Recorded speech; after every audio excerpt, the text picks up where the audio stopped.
गरुडगमन तव चरणकमलमिह मनसि लसतु मम नित्यम्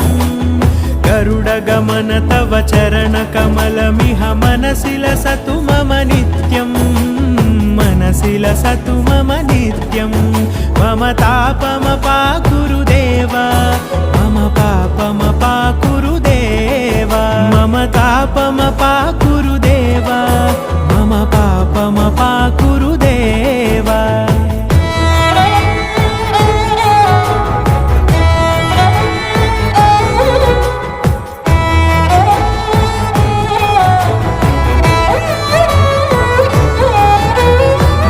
जनयन विधि नमुचिहरण मुख विबुध विनुत पद पद्मा